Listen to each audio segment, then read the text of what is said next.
Okay, all right. So for my second one, I'm going to go with, and we know this is going to be a new classic because it has William Shatner in it, and William Shatner is never in anything that is not a classic movie.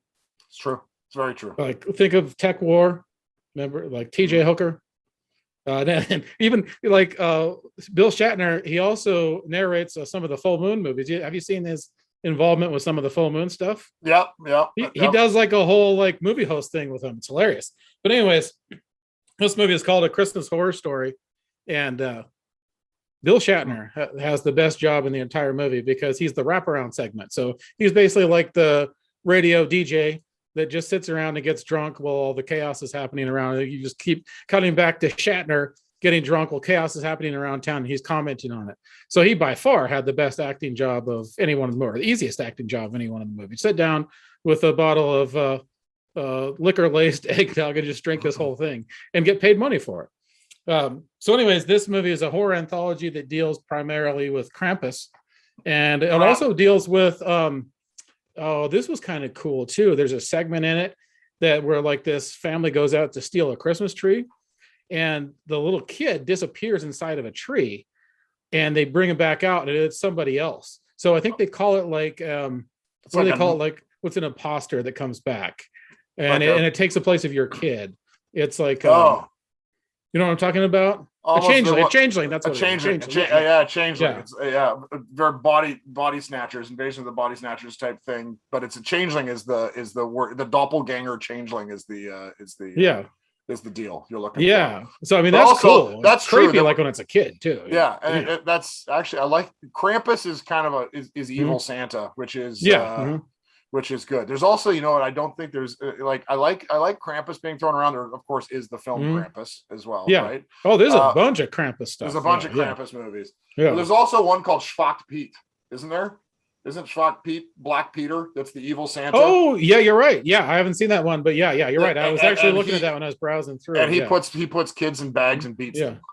Yeah. So I shouldn't be laughing at it. All right. And then there's also, there's Santa Claus fights Krampus. It's like an epic battle with Krampus. And he also fights a bunch of zombie elves, which is pretty badass. And then there's a section where like a bunch of like hipster YouTubers break into a spot. And then there's the changeling section.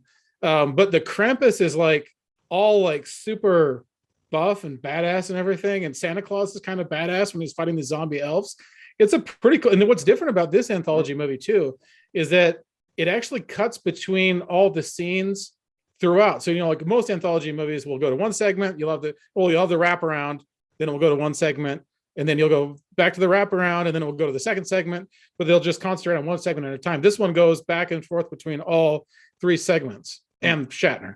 It goes back and forth. So it's less an anthology, but more like a Pulp Fiction where we're following three Absolutely. It's more kind of like that format of Pulp Fiction, except linear and not nonlinear. Yeah. Oh, okay, cool. And I mean, which is kind of, which actually from an indie filmmaker standpoint would actually be cool, because if you had three filmmakers and you said, let's all do three separate stories, but then instead of doing them like here's story one, here's story two, here's story three, you actually chop them all up over the course of the whole thing. You could actually make it for a more cohesive film. Right? I mean I'm just trying to think of a different take on the anthology. I think it was good for pacing reasons. It seemed to move pretty fast, because sometimes when you get stuck with one story, when you go into the anthology and you're like, maybe one's a little bit slow, and you're like, okay, this one's a little bit slower. I'm gonna maybe I'll do something else. But if it keeps cutting back and forth between the other segments, it keeps it moving a lot faster. And I thought that was a pretty good approach to it. Because there's some anthologies where, no offense to shitty shorts and anthologies, that you're like, you get so into one, you're like, that one's fucking rad. They typically lead with their best one, and all of a sudden when it ends after the 20 minutes and you get to part two, all of a sudden there's this ramp up again. You're like, oh shit, I was into that. Now I'm at the beginning of something new. And it's sort of like, and if you don't like it, you're like, like sometimes you lose your momentum on there. So to split them all up like that is pretty cool structurally. Definitely. Cool. Well, that one, I actually saw that one. I flipped over it because I knew you were going to review it. So I skipped over it, but so that one sounds like it just takes lots of Christmas related shit and just throws horror spins on all of it. Yeah, pretty much. Yeah. Zombie elves, Krampus. Zombie elves, Krampus, and Changeling, not really necessarily like a horror thing, but like going out to find a Christmas tree, right? The spirit of going out to hunt for a Christmas tree. and then stealing one and then having something horrible happen to you as punishment. Yeah, that's definitely like the trademark, like the token scene in like any Christmas movie. Of course, when you have the original Lethal Weapon, you have the Christmas scene turned on its head when there's a big shootout in the Christmas tree lot when Mel Gibson shows up at the beginning of the movie. Yeah, I mean, it's the same. Like everyone, like you can call anything Christmas, really.